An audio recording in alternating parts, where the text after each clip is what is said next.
que les gens comprennent que c'est l'argent du pays, parce qu'il n'y a aucun homme politique de ce pays qui soit né avec une cuillerée d'argent.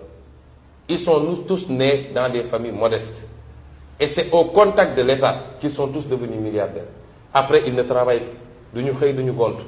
Ils mènent grand train de vie. Ils voyagent en première classe. Ils ont un personnel de maison extraordinaire et ils peuvent sortir des milliards pour une campagne électorale. Je le dis haut et fort, c'est avec l'argent du pays qui aurait dû construire nos infrastructures. Et puisque cet argent a été détourné pour autre chose, on va à Paris après pour emprunter 2700 milliards que nos petits-enfants vont payer après. Pour nous, le schéma de développement du Sénégal est biaisé depuis l'indépendance.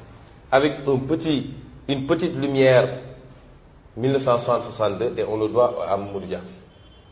On sait où ça a fini parce que la France-Afrique ne pouvait pas laisser faire. Après, on est revenu avec le même système. Comment voulez-vous bâtir un pays? Si nous voulons avoir un schéma de développement, on ne peut pas regarder l'Europe ou les États-Unis qui sont développés depuis le XVIIe siècle. Révolution industrielle, traite négrière, colonisation, etc. Regardons les 50 dernières années, les 30 dernières années, les États qui ont fait des bons. C'est la Corée, c'est la Turquie, c'est le Brésil, c'est la Chine, etc. Tous ces pays ont appliqué le même schéma de développement. Nous appliquons le contraire. Premièrement, ils disent nous ne pouvons pas avoir une économie très faible. Aucune de nos filières n'est structurée, ni l'agriculture, ni l'industrie, ni rien. Et vous nous demandez d'ouvrir nos frontières, de désarmer, de faire un désarmement tarifaire. Premièrement, je protège mon économie. Macky Sall vient de signer les APE, on ouvre nos frontières.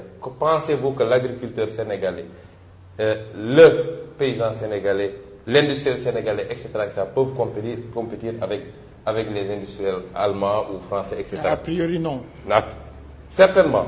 Et deuxièmement, on travaille à créer une bourgeoisie industrielle à l'interne.